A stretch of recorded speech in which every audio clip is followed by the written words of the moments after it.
બોલો બોલો ચિંતામણી પાર્શ્વનાથ ભગવાન કી જય. સૌને પ્રણામ. જય જિનેન્દ્ર. બધા સુખસાતામાં હશો.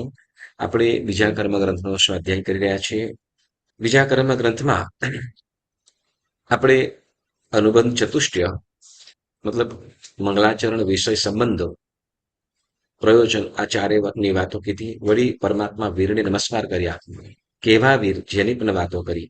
વળી સાથે સાથે બંધ, ઉદય, ઉદીર્ણા અને સત્તા એટલે શું એનો પણ આપણે ટૂંકમાં અર્થ પણ સમજ્યા. અને સાથે સાથે ગુણસ્થાનકો એટલે શું એની પણ વાત આપણે સમજ્યા. બરાબર ને? એટલે બંધ, ઉદય, ઉદીર્ણા અને સત્તા એની પણ વાત આપણે સાંભળી ગયા, જાણી ગયા. અને પછી એક પેજ નંબર 31 મતલબ બીજી ગાથા ચાલુ થાય એનાથી ઉપર, એ પેજની અંદર ઉપર જ આપણે બીજા કર્મગ્રંથની અંદર શું છે એની વાત કરે છે. બરાબર? તો કે બીજા કર્મગ્રંથમાં 14 ગુણસ્થાનકોમાં કેટલા કર્મો બંધ, પછી ઉદય, ઉદીર્ણા અને સત્તામાં હોય. બરાબર ને? હવે 14 ગુણસ્થાનકોમાં, જેમાં આપણે બીજી ગાથાની અંદર બીજી ગાથામાં 14 ગુણસ્થાનકોના નામ જણાવ્યા છે આપણને. બરાબર ને? તો એ 14 ગુણસ્થાનકોની અંદર જેમ કે બંધ, તો કે 14 ગુણસ્થાનક, પહેલા ગુણસ્થાનક છે તો પહેલા ગુણસ્થાનકની અંદર કેટલા કર્મ બંધાય. પહેલા ગુણસ્થાનકે રહેલો આત્મા તો એ કેટલા કર્મો બાંધે. બીજા ગુણસ્થાનકે રહેલો હોય તો એ જીવ કેટલા કર્મ બાંધે. ત્રીજા ગુણસ્થાનકે રહેલો હોય તો એ જીવ કેટલા કર્મ બાંધે. તો એની વાતો એટલે 14 ગુણસ્થાનકોની અંદર બંધ એટલે 14 ગુણસ્થાનકોની અંદર રહેલા જીવો કેટલા કર્મ બાંધે, કયા કયા, એની વાત આપણને આ બંધ નામના વિષયની અંદર કહેશે. ધારો કે તમે સામાયિકમાં છો, હું સામાયિક વગર છો. કેટલા બધા પુણ્યશાળીઓ અહીંયા બેઠા છે સામાયિકમાં છે. બરાબર ને? અહીંયા તો એ સામાયિકમાં છે તો એ સામાયિકની અંદર એટલે કે ગુણસ્થાનક બદલાઈ ગયું. એ કયા ગુણસ્થાનકે આવશે? તો સામાયિકમાં છો તો એ સામાયિકની અંદર રહેલો જીવ છે તો એ કેટલા કર્મ બાંધે છે. અને સામાયિક વગરનો છે, બરાબર, તો એ કેટલા કર્મ બાંધે છે. હવે બંને પાછા જીનેશ્વર પ્રભુની આજ્ઞા અને ધર્મને માને છે, જાણે છે. બરાબર? તો હવે બંનેની અંદર કેટલા કર્મ બંધ થાય. બરાબર? કેમ કે એક ગુણસ્થાનક બદલાઈ જાય છે. કયું છે એ આપણે આગળ વાત કરીએ. તો સમજો કે હવે કોઈ મિથ્યા દ્રષ્ટિ જીવો છે તો એ જીવો કેટલા કર્મ બાંધે. તો હવે 14 ગુણસ્થાનકોની અંદર 14 ગુણસ્થાનકોની અંદર રહેલા જીવો, કયા ગુણસ્થાનકે રહેલા જીવો કેટલા કર્મ બાંધે, તો એને શું કહેવાશે? બંધ. બરાબર? તો એવી રીતે ઉદયની પણ વાત. એવી રીતે સમજો કે બધા જીવો છે તો બધા જીવોને એક સરખા કર્મ ઉદયમાં હોય, તો કે ના, બધાને એક સરખા કર્મ ઉદયમાં હોય નહીં. બરાબર ને? તો એ જનરલી ઓછું વધતું હોય, ઓછા વધતા હશે. 158 ની અંદરથી કેટલા કર્મ ઉદયમાં છે, કોઈકને કેટલીક, બરાબર ને, કેટલા કર્મ ઉદયમાં છે, કયા ગુણસ્થાનકે રહેલા જીવને કેટલા કર્મનો ઉદય હોય એની વાત કહેશે. તો એને શું કહેશું? ઉદય. બરાબર? હવે કયા ગુણસ્થાનકે રહેલા જીવ, કયા ગુણસ્થાનકે રહેલો જીવ કયા કર્મની ઉદીર્ણા કરી શકે. ઉદીર્ણાની વાત કરી, બરાબર ને? આપણે ઉદીર્ણા એટલે શું? તો કે જે હજી સમય પાક્યો નથી, કર્મને ઉદયમાં આવવાનો સમય થયો નથી, પરંતુ છતાંય એને બળજબરીથી એને ખેંચી લાવીને ભોગવી નાખવા, તો એને શું કહીશું? ઉદીર્ણા. તો કે કયા કર્મ વાળો જીવ એ કર્મને ઉદીર્ણામાં લાવીને ભોગવી નાખે છે, તો એને, હવે બધા જીવો એક સરખા ઉદીર્ણા કરી શકતા નથી. કેટલાક જીવો ઉદીર્ણા કરે પણ અથવા તો ન પણ કરે, તો એને શું કહીશું? ઉદીર્ણા. તો એવી રીતે પછી સત્તા, એવી રીતે સત્તા પણ. તો કે કયા ગુણસ્થાનકની અંદર રહેલા જીવો, કયા ગુણસ્થાનકની અંદર રહેલા જીવો કેટલા, એને કેટલા કર્મોની સત્તા હોય. બરાબર? એક મિનિટ.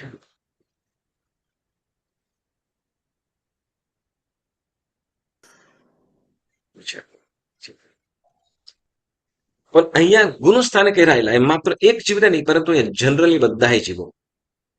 અહીંયા કોના આધારે કહીશું? કોના આધારે કહેવામાં આવે છે? ગુણસ્થાનકના આધારે કહેવામાં આવશે કે જીવો અનેક હોઈ શકે. જીવો અનેક, જેમ જેમ જૈન ધર્મને માનનારા કેટલા જીવો એમ કહીએ તો ઘણા બધા જીવો. બરાબર? ઘણા બધા. તો એ ગુણસ્થાનકની અંદર રહેલા જૈન ધર્મને માનનારા તો એ જ ધારો આપણે સમ્યક્ત્વ કહીએ તો સમ્યક્ત્વ જીવો ઘણા બધા છે. તો જનરલી એ જીવો કેટલા કર્મ બાંધી શકે એ ગુણસ્થાનક પર રહેલા જીવો, જનરલ રીતે કહીશું. ઇન્ડિવિજ્યુઅલ ત્રીજા કર્મ ગ્રંથ. ઇન્ડિવિજ્યુઅલ હોય તો ધારો કે મનુષ્ય હોય કે તિર્યંજ હોય કે દેવ હોય નરક હોય, તો એ જીવોને અલગ અલગ કહીએ તો કે એ જીવ તો કે એ ત્રીજા કર્મગ્રંથનો વિષય છે, પણ આપણે અહીંયા ગુણસ્થાનકના આધારે કહેવામાં આવશે.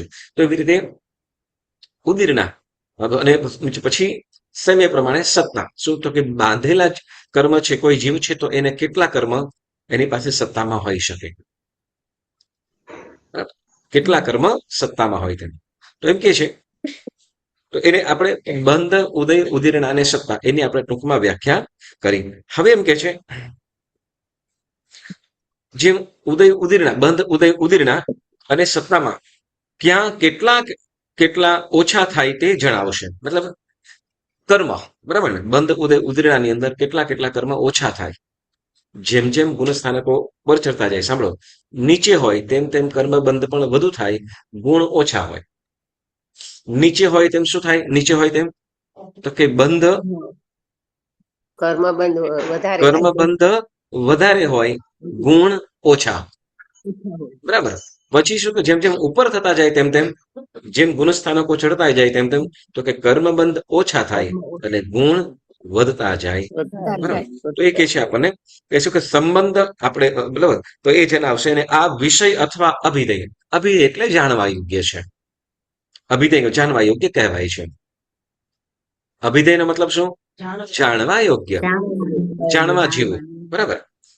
પછી કે છે સંબંધ અને પ્રયોજન અધ્યાહારથી સમજી લેવા. અધ્યાહારથી એટલે આપણે પહેલા કર્મગ્રંથની અંદર પ્રયોજન શું હતું કર્મગ્રંથ રચવાનું?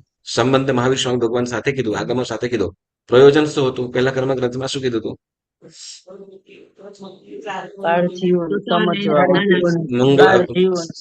હા યસ, બાળ જીવોને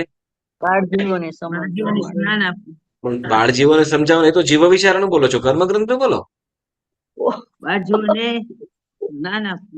એક જીવ વિચાર તમને એક પાક્કું ખરું મંગલાચરણ વિષય સંબંધ ને પ્રયોજન લે બધે જ ગોઠવી દઈએ આપણે. એ તો ઇન્ટરેસ્ટ આપણો પોતાનો ઇન્ટરેસ્ટ. પ્રયોજન શું બોલો?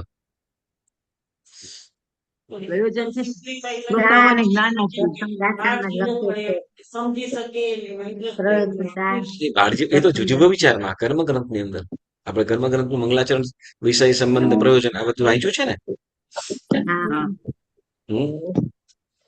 મંગલાચરણ વિષય સંબંધ અને પ્રયોજન શ્રોતાઓને જ્ઞાન આપવું.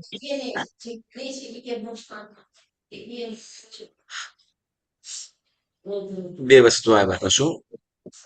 નજીક સ્વ અને પર, પછી અંતર અને અનંતર. આવી રીતે આવ્યું હતું, અંતર અને અનંતર. અનંતર એટલે અંતર એટલે તો કે તરતમાં તરત શું? અનંતર એટલે તો કે અંતર વગર. તો કે તરતમાં તો કે કર્મ વિશેનું જ્ઞાન કરાવવું. અને અનંતરે જોઈએ તો કે ધીમે ધીમે તો કે પરંપરાએ તો કે કર્મક્ષયથી મોક્ષની પ્રાપ્તિ. કર્મક્ષય કરીને મોક્ષની પ્રાપ્તિ એ. અને નજીકનું કહીએ તો કે કર્મ પર અવબોધ કરી કર્મ તત્વ ઉપરનો બોધ કરાવી પાપ કર્મથી બચે અને કર્મનો ક્ષય કરી અંતે પરમપદ એટલે મોક્ષ ગતિને વિશે પ્રાપ્ત થાય. આ એનું પ્રયોજન છે. બરાબર. એટલે કર્મ પછી પ્રયોજન, પછી સંબંધ. બરાબર. આપણે મંગલાચરણ વિષય સંબંધ છે કોની સાથે? તો કે પ્રભુ મહાવીર સ્વામીજીને આગમ એને શાસ્ત્રો સાથે. બરાબર. એટલે પ્રભુ મહાવીર સાથેનો સંબંધ થાય. બરાબર. એટલે કે મહાવીર સ્વામીનું જે આગમ તેને અનુસારે જ આ ગ્રંથ કહેવા છે. એટલે આ સંબંધ જાણવો અને સ્વ પરનો ઉપકાર કરવો એ પ્રયોજન. સ્વ પરનો, સ્વ પોતાના માટેનો ઉપકાર શું? તો કે પોતે સ્વાધ્યાય કરે છે એનાથી તો કે પોતાનો સ્વાધ્યાય કરતા જ્ઞાનાવર્ણીય કર્મનો ક્ષેમ થાય છે અને શુભ ક્રિયા કરતા માત્ર જ્ઞાનાવર્ણીય નહીં પરંતુ બાકીના બીજા અશુભ કર્મો છે એનો પણ નાશ થાય છે. પરનો તો કે બીજા જીવો પણ આ કર્મ તત્વને સમજે જાણે અને એ પણ કર્મથી મુક્ત થવાનો પ્રયત્ન કરે એ પરનો ઉપકાર. બરાબર. હવે આપણે આગળ વધીએ. પછીનો જે પેરેગ્રાફ છે એની અંદર એ પ્રાકૃત સંબંધી છે. પ્રાકૃતના તો આપણે બધા માસ્ટર છે એટલે ખાલી વાંચી લઈએ, બરાબર. અહીં કે છે મૂળ ગાથામાં ઉદીર્ણયા જે શબ્દ છે ત્યાં સ્વાર્થમાં ક પ્રત્યય લાગેલો છે, ક પ્રત્યય થયેલો છે એમ જાણવું, પરંતુ તૃતીય વિભક્તિ છે એમ ન જાણવું, બરાબર. એટલે એ પ્રાકૃત સંબંધી છે, બરાબર ને? જે આપણે અર્થ કીધો છે ને, બરાબર. એટલે પ્રથમા, દ્વિતીય, તૃતીય, ચતુર્થ્ય 7 વિભક્તિઓ છે. તો એના બધાના અર્થ અલગ અલગ છે, બરાબર. હવે એ બધાના અર્થ કહીશું તો તમે આપણે બધા માસ્ટર છે એમ તમને કહું છું, બરાબર ને? એટલે બધા આપણે સમજી શકીએ એમ છે. ઓકે, તો એ આપણે મૂકી દઈએ છીએ. શું કે છે?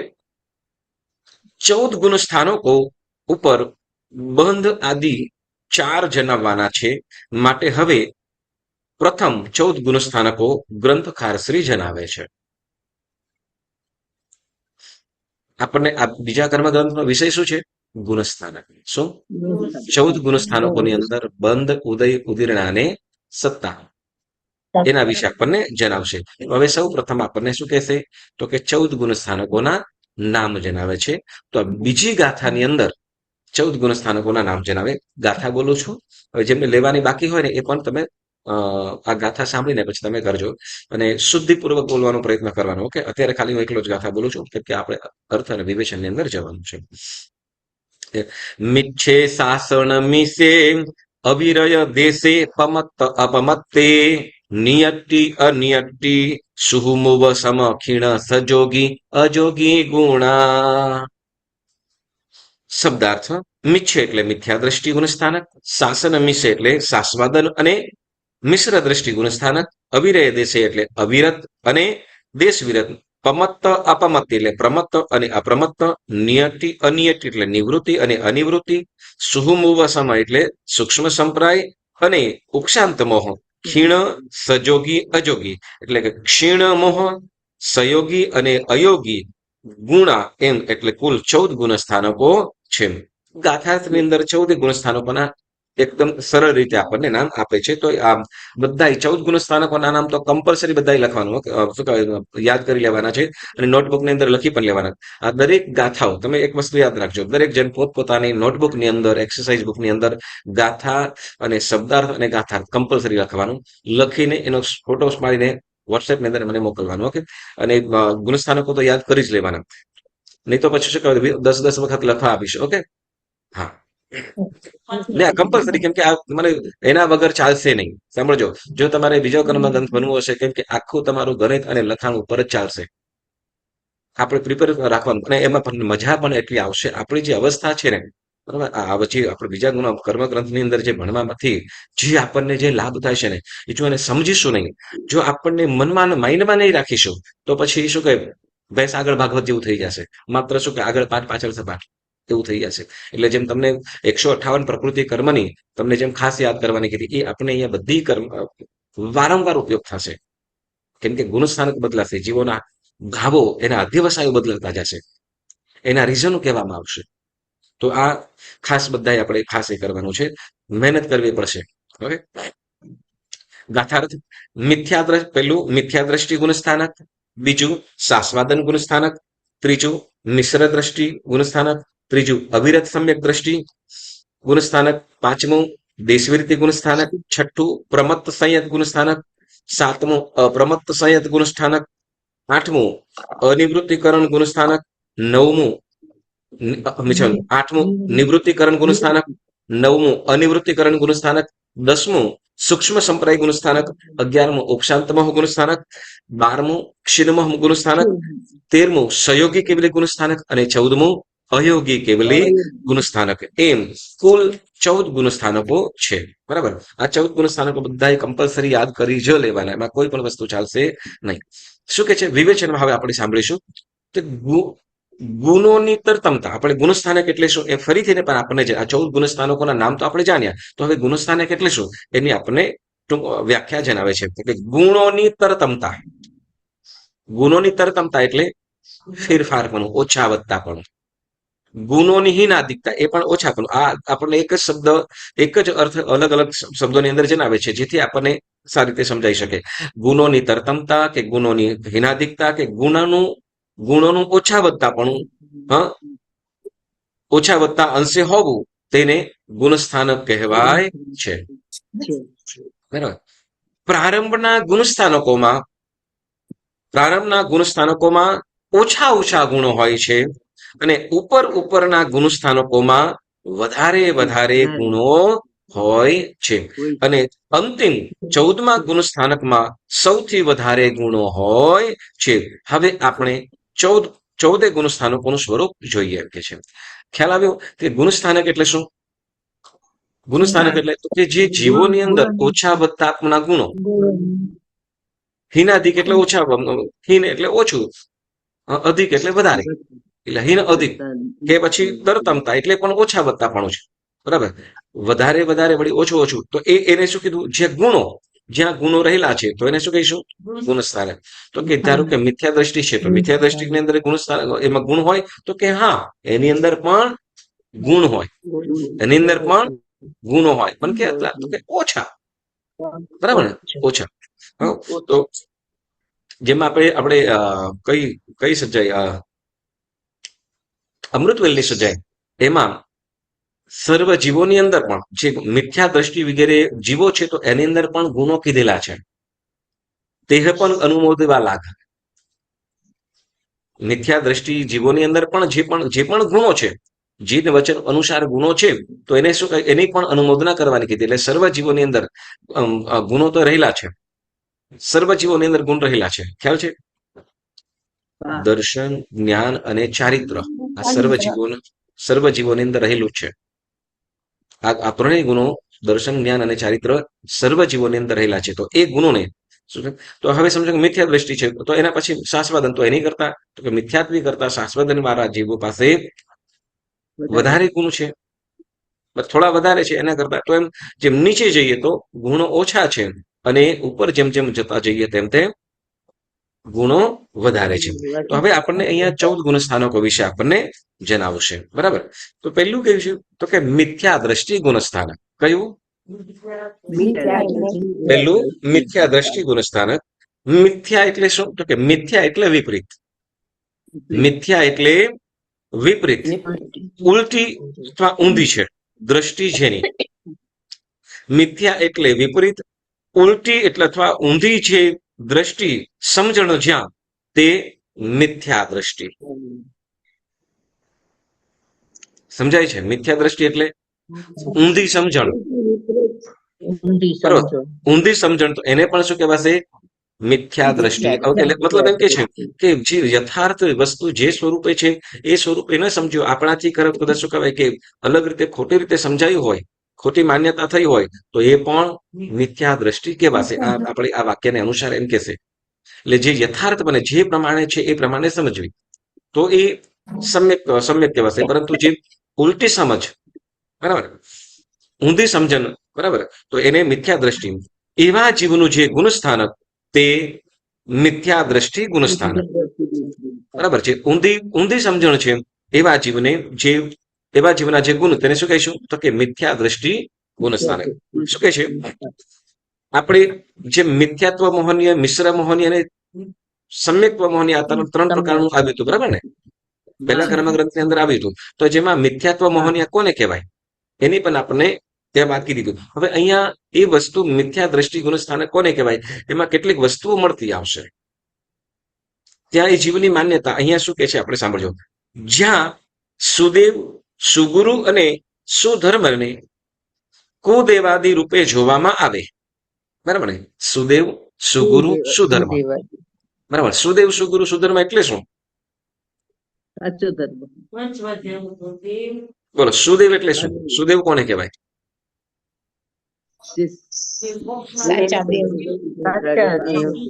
સાચા દેવ કોને કહીશું? જેના સંસારમાંથી મોક્ષ પામ્યા છે એવા. સંસારમાંથી મોક્ષ, એ તો સિદ્ધ થઈ ગયા.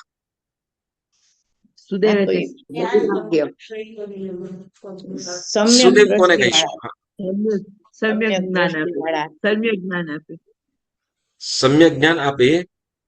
એના સિવાય બોલતા જજો. માલાબેન, સુદેવ કોને કહીશું? વિજયભાઈ, એ તો સિદ્ધ થઈ ગયા. જે પંચવ્રતોનું પાલન કરે મહાવ્રત નું પાલન મહાવ્રત ધારણ જો સુદેવ સુદેવ સુગુરુ ની પેલા સુદેવ ની તો વાત કરો છો, સુગુરુ પછી આવે હવે વિભાબેન. અરે ભગવાન, તમે તો 6 લગાડી લ્યો આ વખતે. સુદેવ એટલે તો કે જે રાગ દ્વેષ વગરના છે, સંપૂર્ણ જ્ઞાની છે, જે સત્ય વચન જ બોલે છે, જેને 18 દૂષણો તો રહિત. સુદેવ કોને કહીશું?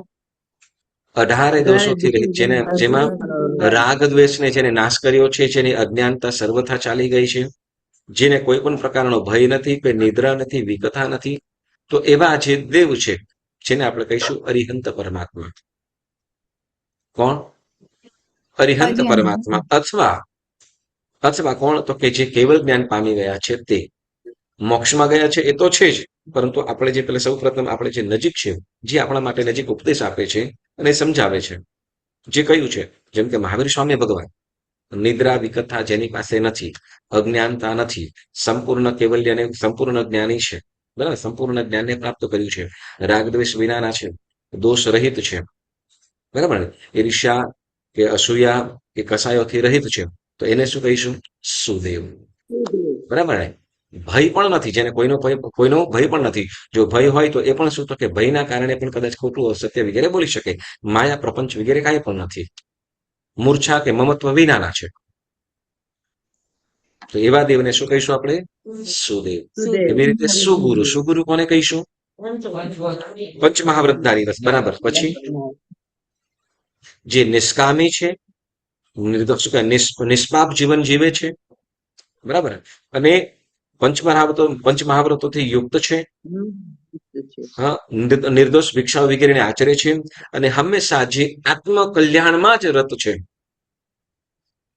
હંમેશા આમ ઘણી બધી આ 5 મહાવ્રતોની વાત કરીએ, એમાં ઘણી બધી વસ્તુઓ આવી જાય છે, બરાબર. જે કોઈ પણ જીવને હિંસા ન કરે, ક્યારેય પણ અસત્ય બોલે નહીં, ક્યારેય પણ શું કહેવાય કે આપ્યા વિનાનું કે ખપ નથી તો એ વસ્તુ ક્યારે લે નહીં, બરાબર.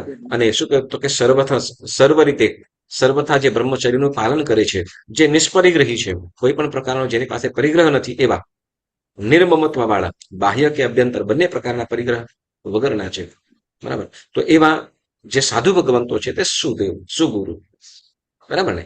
માત્ર શું? જે જીનવાણીનો પોતાની મતિ કલ્પનાથી નહીં, પરંતુ શાસ્ત્ર જેના માટે સર્વસ્વ, શાસ્ત્ર આજ્ઞા, જીન આજ્ઞા એના માટે સર્વોપરી છે, એવા જે સાધુ ભગવંતો છે તે આપણા માટે સુગુરુ, અને જે આપણને મોક્ષ માર્ગ કે ધર્મનો અવબોધ કરાવી, પાપ દોષોથી દૂર કરાવી અને સાચા માર્ગે ચલાવવાનો જે પ્રયત્ન પુરુષાર્થ કરે છે, તો એવા ગુરુ ભગવંતને આપણે શું કહીશું? સુગુરુ. બરાબર. સુદેવ, સુગુરુ અને સુધર્મ. બરાબર ને. સુધર્મ કોને કહેવાશે? અહિંસાનો ધર્મ, અહિંસાનો ધર્મ પાળનાર. અહિંસા ધર્મ. બરાબર. જેમ ધર્મ માટે આપણે શું કરીશું? સ્વભાવ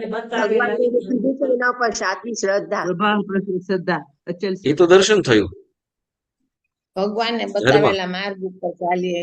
યસ, ભગવંતે બતાવેલા માર્ગ ઉપર, મતલબ જે વિતરાગ ભગવંત એટલે દોષ વિનાના છે, સંપૂર્ણ જ્ઞાની છે, એવા ભગવંતે બતાવેલો ધર્મ, તેને સુધર્મ.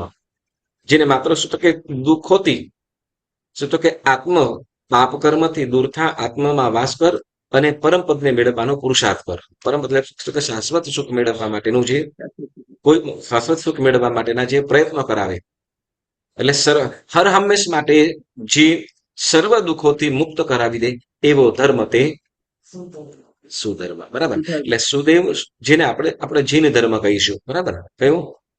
જીનેશ્વરી ભાષિત ધર્મ. બરાબર. તો હવે આ ત્રણેય એટલે સુદેવ, સુગુરુ, સુદેવ અને સુદેવ, સુગુરુ, સુધર્મને કુદેવાદી રૂપે જુએ. કેવા? કુદેવ એટલે કુદેવ, કુગુરુ અને કુધર્મ. કુદેવ, કુગુરુ અને કુધર્મ રૂપે જોવામાં આવે, અને કુદેવ, કુગુરુ અને કુધર્મને સુદેવ, સુગુરુ અને સુધર્મ રૂપે જોવામાં આવે. શું કે છે? તો કે સંસાર વર્ધક હોય, ભવોને ભાવોને ઉપાદેય રૂપે જોવામાં આવે અને મોક્ષદાયક ઉપાદેય ભાવોને હેય રૂપે જોવામાં આવે, એટલે સર્વજ્ઞ વિતરાગ પરમાત્મા પ્રત્યે તેમની આજ્ઞા અનુસાર વર્તનારા સંસારના સર્વથા ત્યાગી પંચમહાવ્રતધારી ગુરુ પ્રત્યે અને તેમના પ્રતિપાદિત ધર્મ પ્રત્યે રુચિ ન થાય, પ્રેમ ન જાગે તેવા જીવનું જે ગુણસ્થાનક તે પ્રથમ મિથ્યાત્વ દ્રષ્ટિ ગુણસ્થાનક કહેવાય છે. સુદેવ સુગુરુ સુધર્મ એના પ્રત્યે શું છે? એના તરફ રુચિ ન જાગે એને સુદેવ સુગુરુ સુધર્મ કેવા માને? તો કે કુદેવ કુગુરુ કુધર્મ. ઓકે, કુદેવ કુગુરુ ને કુધર્મ. તો એની વ્યાખ્યા આપણે સુદેવ સુગુરુ સુધર્મની વ્યાખ્યા કરી તો કેમ કુદેવ કુગુરુ કુધર્મની વ્યાખ્યા કરો તો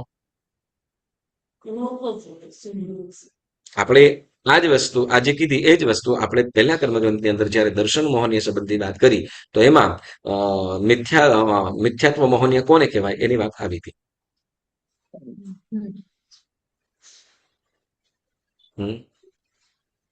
ભગવાનની વાણીનો શ્રદ્ધા રહ્યા કે નાથી નિંદુ જ કરવું. હા, ન રાખે. રાગ દ્વેષ વાળા હા, બોલો બોલો વાંધો નથી. બોલો, તમે બોલશો તો આપણને ખ્યાલ આવશે. સાચું ખોટું બોલો. ભોગનો ધર્મ, ત્યાં ભોગનો ધર્મ હોય. સુદેવ સુગુરુ સુધર્મ ની વિપરીત થાય કુદેવ કુગુરુ ધર્મ. હા, વિપરીત શું? રાગ દ્વેષ એટલે વાળા જે રાગ તો સંસાર વધારે જે સંસારિક સુખ આપે અને આપણે એમાં માનીએ કારણ કે આપણને તરત જ પ્રભાવ બતાવેલા આપણે માનીએ એમાં મોક્ષ માર્ગ ના બદલે આપણે આ સંસાર વધારે એવો ધર્મ આપણે માનીએ. યસ, બહુ સરસ. જીનેશ્વર પરમાત્મા એ શું કીધું છે? ટૂંકમાં કહીએ તો સંસાર છોડવા જેવો છે. કેવો સંસાર? આપણે ખબર છે સંસાર છોડવા જેવો છે, સંયમ લેવા જેવો છે, ને મોક્ષ મેળવવા જેવો છે. ત્રણ વસ્તુ બરાબર. હવે આની અંદર કુદેવની અંદર શું થશે? કુદેવ કુગુરુ કુધર્મ તો કે જેમાં તો કે જે સંસાર છોડવા જેવાની જગ્યાએ શું? તો કે સંસારના સુખો માનો. સંસારની અંદર આ મનુષ્ય જન્મ વારે ઘડીએ મળતો નથી. ભાઈ ભોગ સુખો આગ શરીરથી થઈ શકે, ખાવાનું પીલું શેમાં કરી શકે? હા, હવે એમાં કઈ શું કહેવાય કે એક વખત કદાચ એમ કે કોઈ ભોગ મતલબ ડ્રિંક્સ વાળા લોકો હશે અને કે શું કહેવાય કે એ લોકો કરે શું કહેવાય કે પ્રયોગ કરાયો. એક શિક્ષક પાસે શિક્ષક પ્રયોગ કરીને છૂટાડવા એને શું કહેવાય નશો મતલબ શું કહેવાય મદિરામાં કે દારૂ છોડાવવા માટેનો પ્રયોગ મતલબ કઈક હિત ઉપદેશ આપતો હશે. એટલે કીધું શું કઈ કામ કરો, આપણે શું કરીએ તો કે એક ડોલની અંદર દારૂ ભર્યો અને બીજી ડોલની અંદર પાણી ભર્યું અને પછી ગધેડાને લાવ્યો. ગધેડાને લાવ્યો અને ગધેડાને પછી શું કે બંને ડોલ સામે રાખ્યો. તો ગધેડો છે ને એ દારૂની ડોલમાં મોઢું ન નાખ્યું, ન પીધું, પરંતુ પાણી પીધું. બરાબર. હવે ઓલો જે શું કહેવાય પછી આનાથી ઓલા જે શીખવાડનાર છે પૂછ્યું કે આનાથી તમે શું શીખ્યા? ગધેડો પણ આમ શું કે ગધેડો પણ દારૂ નથી પીધો. તો વાસ્તવિક રીતે શું? તો કે મનુષ્ય તો ન જ પીવું જોઈએ. ગધેડો પણ જેનું પાન કરતો નથી તો એને મનુષ્ય તો ન જ કરવું જોઈએ. પણ જેને માન્યતા તો ઊંચી છે તો એને શું કર્યું? હવે એને જેને પૂછ્યું ને તો કે શું? તો કે જે ગધેડો હોય ને તે દારૂ ન પીવે.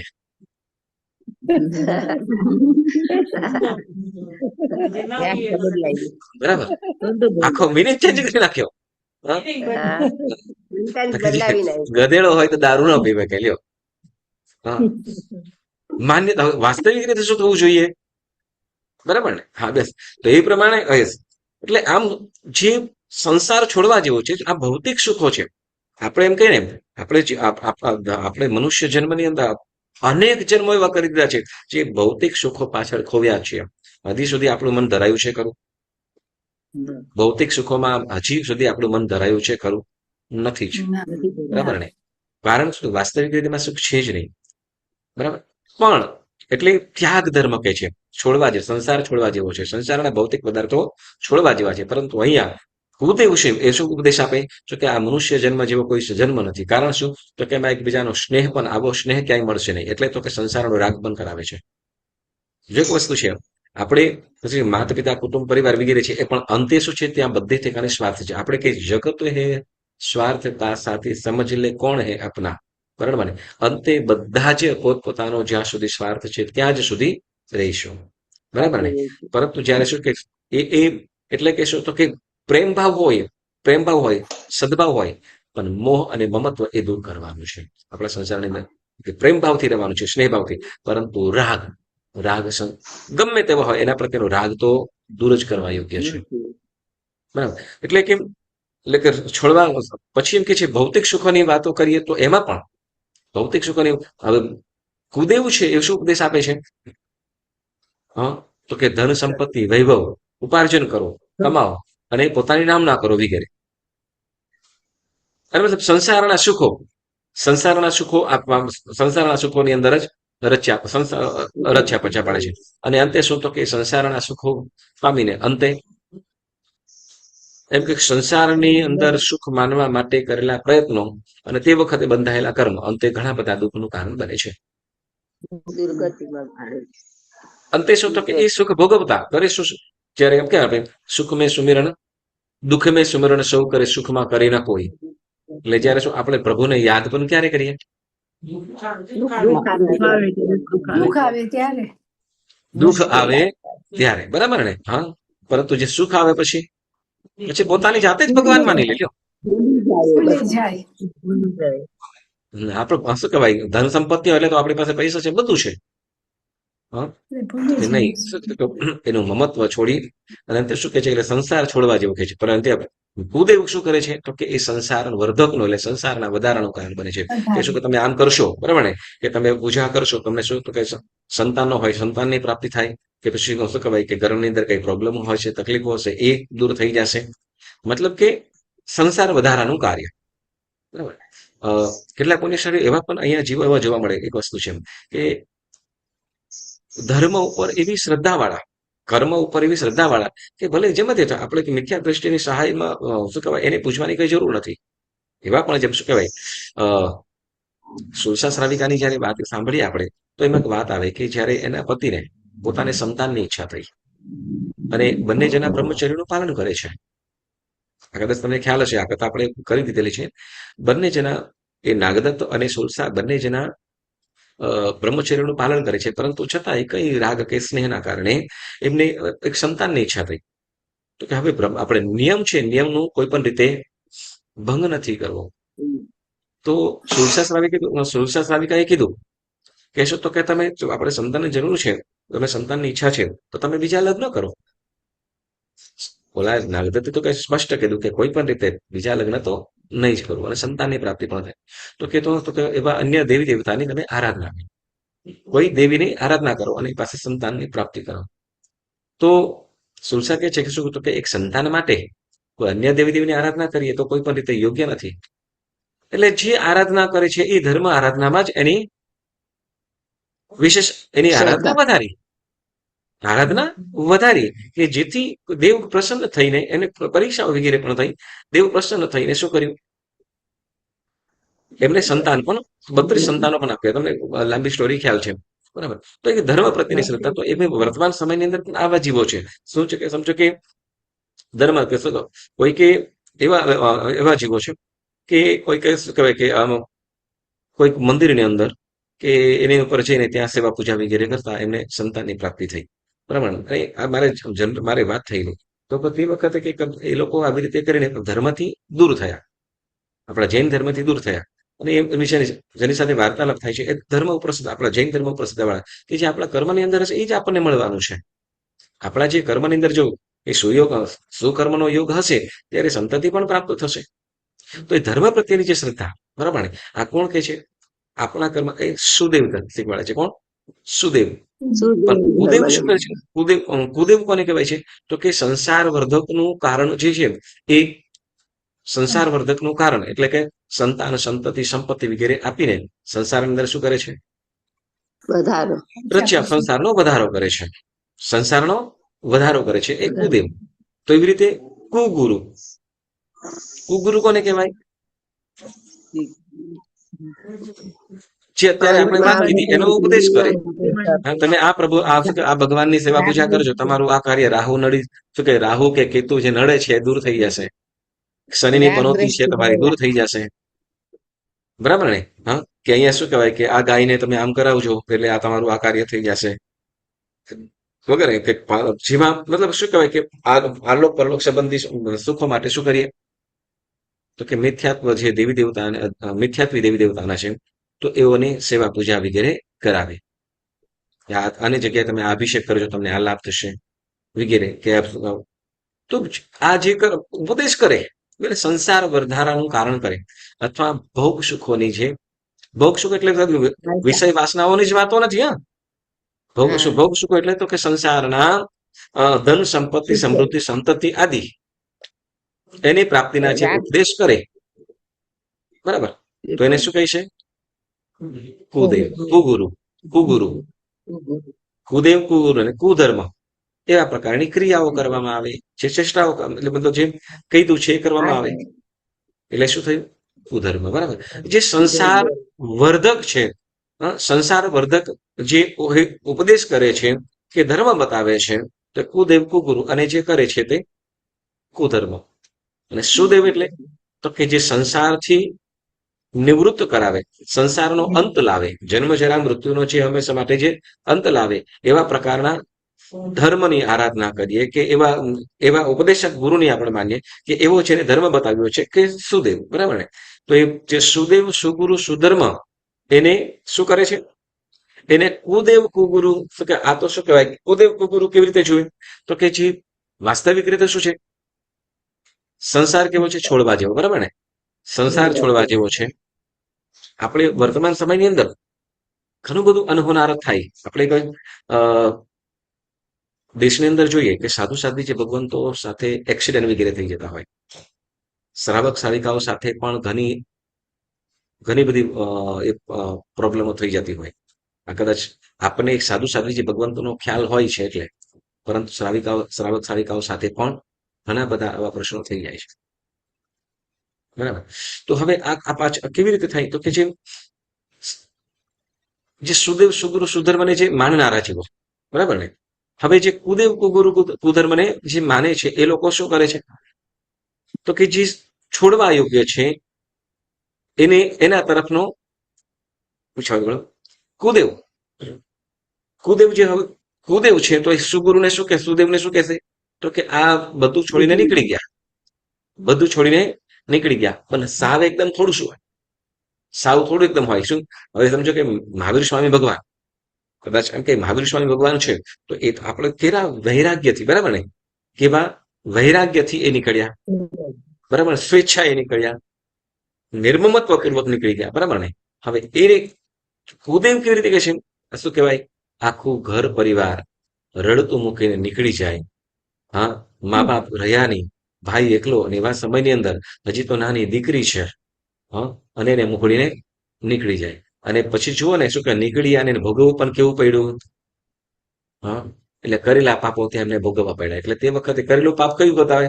તો કે એમના જે ત્યાગને એ પાપ બતાવે, ત્યાગને પાપ બતાવે. એટલે શું? તો કે એને એવું અહીંયા કર્યું એટલે એને સારું કરવા ગયા, પણ છતાં એનું કર્મ એને નહીં.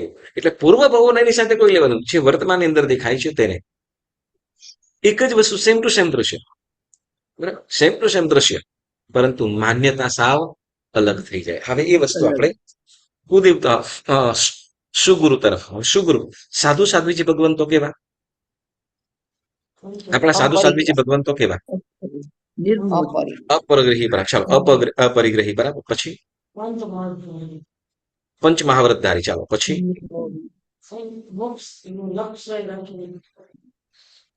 આપણે સુદેવને, કુદેવ છે એ લોકો સુદેવને, સુગુરુને કેવી રીતે કુગુરુ માને છે એ આપણે વાત કરી રહ્યા છીએ, બરાબર. સાધુ સાધ્વીજી ભગવંત એમ કે આપણે ઓલું એક પંક્તિઓ કે ને, સફારી કે સૂટ નહીં, પગમાં બુટ નહીં, તેનું નામ સાધુ. હા, એવું આપણે આવે છે ને.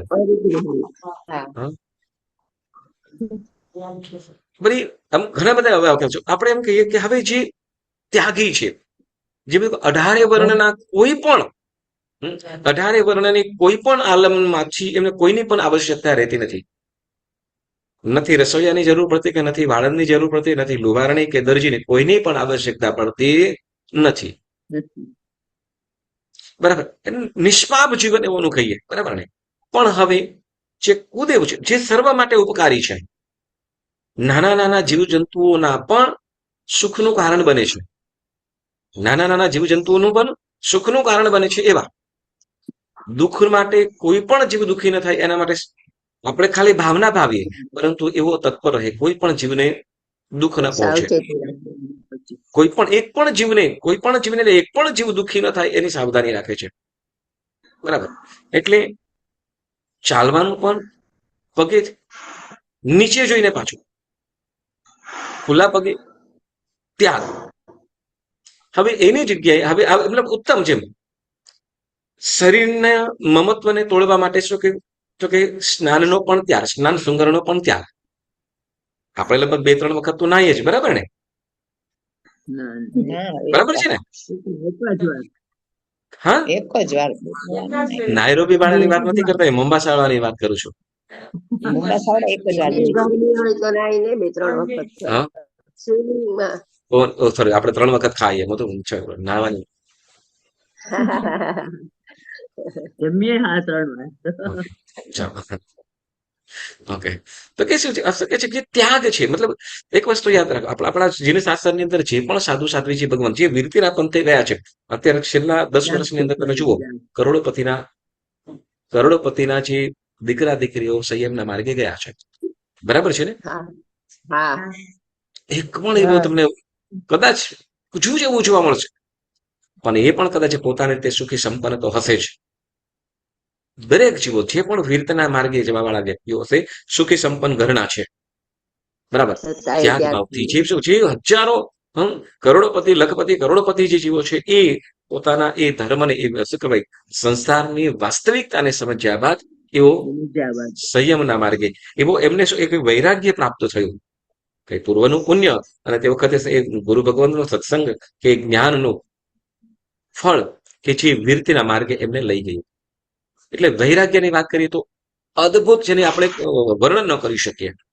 હા, કેમ તો કે એ તો આપણે જ્યારે દ્રશ્ય જોઈએ ને, આમ નજરે જોઈએ ત્યારે એના જે ભાવો અને એનું જે મુખની પ્રસન્નતા, એ તો જે દીક્ષા પ્રસંગને જોયું હોય એ જ જાણે.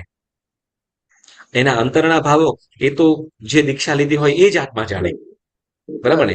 હવે એ વાત જ્યારે એમ વિચારો કરીએ આપણે કે એક બાજુ મોજશોખ અઢળક ચાલતા હોય અને એમાં પણ શું કહેવાય કે જે મોજશોખવીર ચાલતા હોય એના તરફ દ્રષ્ટિ પણ ન કરવું, દ્રષ્ટિ સુધા પણ ન કરવું, તો વિચારતા કરો તો કેવી સંયમમાં સ્થિરતા હશે. હવે એવા સાધુ સાધ્વીજી ભગવત જે વિહાર કરતા હોય તો વિહારની અંદર પણ હવે મતલબ જે સર્વજીવોનું રક્ષણ કરે છે, અહિંસા ધર્મનું પાલન કરે છે, જે સત્ય અસત્ય વચન ઉચ્ચારવાની પણ વાત નહીં, ચોરીનું ક્યારે લે પણ નહીં. બરાબર. અને જે આપે એ જ વસ્તુ લે, ચોરીની વાત જ નહીં. જે વસ્તુ આપેલી નથી એ વસ્તુ ગ્રહણ ન કરે, સર્વથી બ્રહ્મચર્યનું પાલન કરે અને નિષ્પરિગ્રહી છે એવા પંચમહાવતધારી. અને એનો આ તો ખાલી બહારના નિયમો કહીએ, વળી જે ગોચરી માટે પાંચેય ઇન્દ્રિયનો સંવર કરે છે. હા, કુદ્રષ્ટિ ક્યારે પણ ન કરે, જીભને સ્વાદ મળે એવું વસ્તુ ભોજન પણ ન લે, સુગંધી દ્રવ્યો તરફ ક્યારે પણ આકર્ષણ નહીં, અને કદાચ દુર્ગંધ આવતી હોય તો એના પ્રત્યે દ્વેષભાવ નહીં. પછી ઠંડી ગરમી વગેરે હોય તો એના પણ પરિસહો 22 પ્રકારના પરિસહો સહન કરતા હોય. તો આવા સાધુ સાધ્વીજી ભગવંતો, બરાબર, આમ જેટલું વર્ણન કરીએ એટલું ઓછું પડે એવું છે. પરંતુ એવા સાધુ સાધ્વીજી ભગવંતને કુધર્મ વાળો કે કુદ્રષ્ટિ, જે મિથ્યા દ્રષ્ટિ જીવ છે, મતલબ જે સુદેવ સુગુરુને કુદેવ કુગુરુ તરીકે માનવા વાળો જીવ શું વિચાર કરશે? તો કે સાધુ સાધ્વીજી ભગવાન જુઓ ને, શું સાવ આવા તડકાની અંદર પણ, તડકાની અંદર કે શું કહેવાય, સાવ ભિખારી વેળા કરીને ચપ્પલ વગર, પગમાં કાંઈક તો પહેરો. શું આમને આમ શું કહેવાય, શરીરને શું કહેવાય કે ભગવાને શરીર આપ્યું છે, ભગવાને શરીર આપ્યું, શરીરને થોડુંક તો સાચવો. હવે જે તપ ત્યાગ કરતા હોય તો શું કે ભૂખ્યા મરવાનું, આટલું સરસ બધું ભોજન અહીંયા મળે છે તો હોતે ભોજને ભૂખ્યા રહેવાનું, તપ ત્યાગ વગેરે કરીને, જેમ આપણે ઉત્તમ તપશ્ચર્યાઓ વગેરે કરે. આપણે જેમ શું કહેવાય કે 28 કદાચ કે ને બારે જે અહીંયાથી કદાચ કહીએ કે કોઈ 28 દિવસ સુધી કોઈ પણ કાંઈ જમ્યા નથી, કે 8 દિવસ ભોજન વગર માત્ર પાણી ઉપર જ કાઢ્યા, કદાચ અહીંયાથી આપણે કદાચ ઇતર કોમ્યુનિટી કહો તો એ લોકો જલ્દી માને નહીં. એવું તો ના પોસિબલ કેવી રીતે હોય શકે? ના બની શકે. પરંતુ જે કરે છે એ જાણે પણ છે. આપણે તો કે માસક સમયને આપણે હંસરત્ન સુરીજી મારા સાહેબ જેવા 6 મહિના સુધી માત્ર ને માત્ર પાણી ઉપર. હવે એના એ તપ ભાવ ઉપર એને શ્રદ્ધા ના આવે, ના આ કઈ ગોટાળો છે, એને માનવામાં જ ન આવે. બરાબર. એટલે કે જે તપ ત્યાગ વગેરે છે એનો જે ત્યાગ ભાવ છે તે ત્યાગ ભાવને કેવા તો કે હલકા સ્વરૂપે જોવામાં આવે. ઓકે, એક ચર્ચા થઈ ગઈ મારે. મિથ્યા દ્રષ્ટિની દ્રષ્ટિ કેવી હોય છે? દ્રષ્ટિ એટલે સહજ રીતે આમ, બરાબર. તો કે આપણે પરમાત્મા, અરિહંત પરમાત્મા ત્યારે કેવા કેવા થયા? સિદ્ધ, બરાબર ને? સિદ્ધ એટલે અશરીરી થઈ ગયા. અશરીર એટલે આઠે કર્મોથી મુક્ત થયા, બરાબર. આઠે કર્મોથી મુક્ત થયા, કાયમ માટે સંસારથી છૂટી ગયા. સંસાર સાથે કોઈ લેવા દેવા નથી, બરાબર.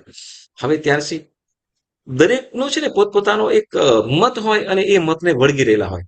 મિથ્યાત્વ સહજ રીતે છૂટતું નથી, એક વસ્તુ યાદ રાખજો. એ મને કહેશો તો કે એની પાસે શરીર જ નથી તો એની ઓછું ન થયું કહેવાય. એની પાસે શરીર નથી તો અધર જ રહ્યા કહેવાય ને. તો શરીર નથી તો બધું નકામું. શરીર નથી તો બધું નકામું. પછી બાર શું કહેવાય? ભેંસ આગળ ભાગત કરવા જેવી નથી. ભેંસ આગળ ભાગત કરવાનો કોઈ મતલબ નથી. કેમ તો કે જે વસ્તુ જેને માન્યતામાં જે મતલબ જે પ્લસ જે અશરીરી થઈ ગયા, મતલબ જે નિરંજન નિરાકાર થઈ ગયા છે, નિરાકાર સ્વરૂપની અંદર થઈ ગયા છે, તો એને શું તો કે એને ઓછાપણું, મતલબ શું કે એનું ઓછાપણું કહેવાય કે એની પાસે શરીર નથી તો પછી શક્તિઓ પણ નથી.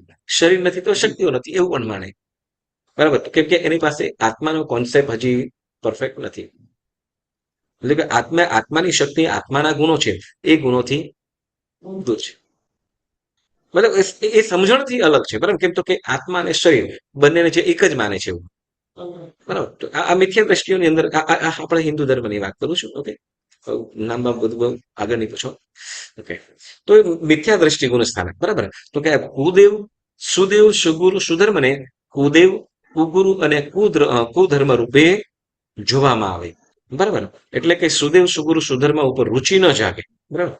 એટલે તેમના પ્રતિપાદિત એટલે કે સુદેવ, સુગુરુ, સુધર્મ તેમના પ્રતિપાદિત એટલે પ્રતિપાદિત મતલબ તો કે કહેલા અથવા બતાવેલા ધર્મ પ્રત્યે રુચિ ન થાય, પ્રેમ ન જાગે તેવા જીવનું જે ગુણસ્થાનક તે પ્રથમ મિથ્યા દ્રષ્ટિ ગુણસ્થાનક કહેવાય, બરાબર. હવે શું કે છે આગળ? તો કે મિથ્યાત્વ મોહનીય કર્મ. આપણે જો આગળ આવી ગયું તો મિથ્યાત્વ મોહનીય કર્મ આવ્યું તો ક્યાંક? હા, કર્મ. દંસન મોહમ તિમિહમ સમ્મમ નિચ્છમ તહેવ મિચ્છતમ શુદ્ધમ અદ્ધ વિશુદ્ધમ અવિશુદ્ધમ તમ હવઈ કમસો, એવું આવ્યું હતું ગાથા. આઈ થિંક મારા ખ્યાલ પ્રમાણે 21મી કે 22મી ગાથા પહેલા કર્મગ્રંથમાં આપણે શીખી ગયા હતા, બરાબર. તો શું કે છે તો કે મિથ્યાત્વ મોહનીય કર્મના ઉદયથી જીવની દ્રષ્ટિ આવી બને છે તત્વોને અતત્વ માને, અતત્વોને તત્વ માને. આમાં દ્રષ્ટિ દોષ જ કારણ છે. શું કીધું? કે દ્રષ્ટિ દોષ જ કારણ છે. શું કીધું? તો કે તત્વને અતત્વ માને અને અતત્વને તત્વ માને. એટલે આને શું કીધું? કે દ્રષ્ટિ દોષ જ છે. દ્રષ્ટિ દોષ એટલે શું? તો એની વાત જણાવી. જેમ ધતુરાનું પાન કરેલા મનુષ્યને ધોળી વસ્તુમાં પીળાપણાની દ્રષ્ટિ થાય છે. ધતુરો તો ખ્યાલ ને? હે, ધતુરો છે વનસ્પતિ આવે છે, બરાબર. એના ફૂલ જે શિવલિંગ મહાદેવને પણ ચડતા હોય, બરાબર, વ્હાઈટ કલરના. એટલે મોમ્બાસાની અંદર ઘણા ધતુરા છે પાછા. એટલે ધતુરા ફૂલ વાત કરું કે ધતુરા લાઇટ હાઉસ ને ઘણા બધા રસ્તાની અંદર પણ જોવા મળે. તો એના એના એ જે બીજ છે કે એનું ફળ છે એ કદાચ એને વાટીને કદાચ ખાઈ જાય. આમ તો શું કહેવાય, પશુઓ હોય ને, ગાય ભેંસ કે ગધેડા વગેરે એક ખુલ્લા ચરતા હોય તો એ વનસ્પતિને અડે જ નહીં, ના અડે. યસ, એને અડે જ નહીં. કારણ તો કે એને પણ ખ્યાલ આવે કે આ ભક્ષણ કરવાનું નથી, બરાબર. કે પશુઓને આ બધું સેન્સ હોય. હવે કે છે કે શું કીધું? કે દ્રષ્ટિ જેમ ધતુરાનું પાન કરેલા મનુષ્યને ધોળી વસ્તુમાં પીળાપણાની દ્રષ્ટિ થાય. એટલે ધોળી વસ્તુ હોય ને એને પણ શું થાય? તો કે એને પીળી દેખાય. ધોળી વસ્તુ હોય એ પણ કેવી દેખાય? પીળી દેખાય, પીળી. બરાબર. જેમ શું કહેવાય, જેમ બુદ્ધિ ભ્રષ્ટ આવે છે મદિરા પાનથી જેમ બુદ્ધિ ભ્રષ્ટ થાય પછી એ પોતે કહે એ જ સાચું, પોતે કહે એ જ સાચું એમ. કેમ કે વાત એ કોઈની વાત સાંભળવાનો નથી. જે ડ્રિંક્સ કરી લીધું હોય બરાબર, મસ્ત મોલા થઈ ગયા પછી એ બોલે એ જ સાંભળવાનું. કેમ કે એને કોઈ સાંભળશે, એ કોઈને સાંભળશે નહીં, બરાબર. તો એવી રીતે શું કે ધતુરાનું પાન કરેલા મનુષ્યને ધોળી વસ્તુમાં પીળાપણાની દ્રષ્ટિ થાય છે. જેમ સ્નેહી અથવા મિત્ર ઉપર પણ અવિશ્વાસ ઉત્પન્ન થતા પ્રત્યેક પ્રવૃત્તિમાં વહેમભરી જ દ્રષ્ટિ બની જાય છે. તેવી જ રીતે મિથ્યાત્વ મોહના ઉદયથી સુદેવાદી ઉપર જીવની દ્રષ્ટિ કોદેવાદી રૂપ અને કુદેવાદી ઉપર સુદેવાદી રૂપ બની જાય છે. એટલે ધતુરાનું પાન કર્યા પછી જેમ ધોળી વસ્તુ પણ પીળી દેખાય, બરાબર ને, એમ શું કહે છે કે જેમ સ્નેહી અથવા મિત્ર ઉપર પણ વિશ્વાસ ઉત્પન્ન થતા પ્રત્યેક પ્રવૃત્તિમાં અવિશ્વાસ ઉત્પન્ન થતા પ્રત્યેક પ્રવૃત્તિમાં વહેમભરી જ દ્રષ્ટિ બની જાય છે. બરાબર ને, જેમ શું કહેવાય કે પુત્ર ગમે તેવા કુટુંબ પરિવાર હોય પણ એના ઉપર આપણે શંકા થઈ કે આ આમ કરતો લાગે છે, આ જરાક આનું બરાબર લાગતું નથી, આટલો વિચાર મનમાં આવ્યો, પછી શું કરીએ? પછી એની દરેક પ્રવૃત્તિ, દરેક ક્રિયાઓ કામ હોય ને, તો એની અંદર પછી એ જે પણ કરતો હોય એમાં આપણી શંકા રહેતી હોય. બરાબર, આ સહજ રીતે થઈ જતું હોય છે. બરાબર, કારણ શું? તો કે મનની અંદર શું થઈ ગયું છે? અવિશ્વાસ થયો છે. વિશ્વાસ કરવા જેવો નથી. કદાચ એમ કહી દીધું આ બરાબર, આપણે કહી દે કે આપણે ઓળખતા ન હોઈએ, આપણે એ વ્યક્તિને ઓળખતા ન હોઈએ અને એમ કીધું કે કોઈ કે આપણને કહી દીધું કે આ વ્યક્તિ સારું નથી, જરાક ધ્યાન રાખજો, આમ કાન ભૂંગરીને જતો રહ્યો. પછી શું થાય? પછી શું થાય?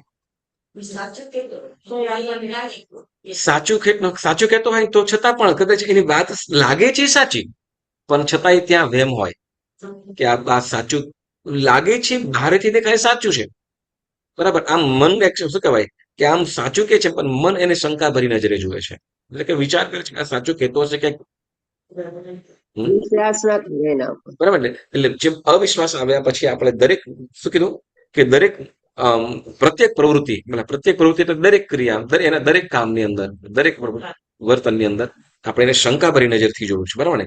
તો હવે એ ઓલો તો એની રીતે કાર્ય કરે છે, એની રીતે બધું બરાબર કરે છે, પરંતુ છતાંય આપણા મનની અંદર જે શંકા ગળી ગઈ છે, બરાબર, આપણા મનની અંદર જે શંકા ગળી ગઈ છે, એમ શું કહેતો મિથ્યાત્વ મોહનીયના ઉદયથી શું, જેમ જ્યાં વિશ્વાસ ન હોય, બરાબર, જ્યાં વિશ્વાસ ન હોય તો એ દરેક એ માણસની દરેક પ્રવૃત્તિ ઉપર આપણને જરાક વેમ અને ડાઉટ થાય.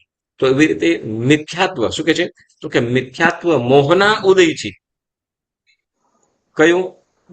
મિથ્યાત્વ મોહના ઉદયથી સુદેવ આદિ એટલે સુદેવ, સુગુરુ અને સુધર્મ ઉપર જીવની દ્રષ્ટિ કુદેવાદી રૂપ એટલે કુદેવ, કુગુરુ, કુધર્મ રૂપ અને કુદેવાદી ઉપર સુદેવાદી રૂપ બની જાય છે. જેમ ખરેખર જે કરવા જેવું છે, આચરવા જેવું છે, માનવા જેવું છે, તો એને શું કરીએ તો કે એને છોડવા જેવું છે એવું માની લઈએ કે એ બરાબર નથી એવું. અને જે કુદેવાદી, જેનો મતલબ જેનાથી દૂર થવા જેવું છે, જે સંસારના દુઃખનું કારણ બને છે, તો એવાને શું માની લે છે? તો કે એ જ સારું છે, એ જ સાચું છે અને એ જ કરવા જેવું છે એવું માની લઈએ. કારણ શું?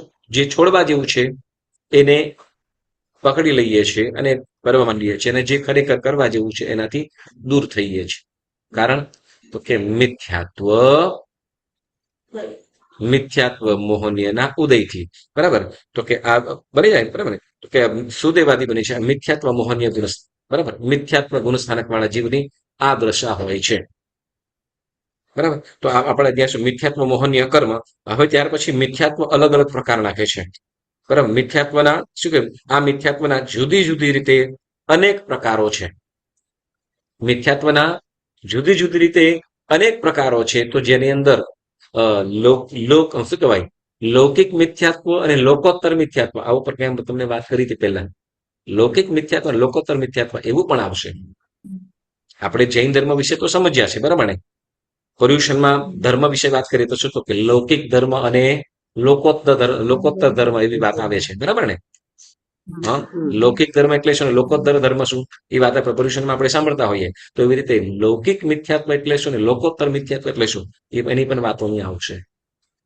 આપણે આરાધના કરીએ છીએ, જિનેશ્વર પ્રભુની પૂજા પણ કરીએ છીએ, સ્વાધ્યાય પણ કરીએ છીએ, છતાં પણ મિથ્યાત્વમાં હોઈ શકીએ એવી વાત પણ આપણે જે ધર્મ કરીએ છીએ ને એના ઉપર ક્યાંક આપણે સાચા છે કે ખોટા છીએ એ કન્ફર્મ કરવાની પણ તક આવતા સમયની અંદર, આવતા સ્વાધ્યાયની અંદર આપણે વાત કરીશું. ઓકે, એટલે સાચું લૌકિક મિથ્યાત્વ અને લોકોત્તર મિથ્યાત્વ બહુ સમજવા જેવું છે. ચાલો આવતી વખતે એનો આપણે સ્વાધ્યાયની અંદર જાણીશું. તો આજનો સ્વાધ્યાય કરતા કંઈ પણ જીના જ્ઞા વિરુદ્ધ બોલાયું હોય તો પુણ્યશાળી મન વચન કાયાથી ત્રિવિધે ત્રિવિધે મિચ્છામિ.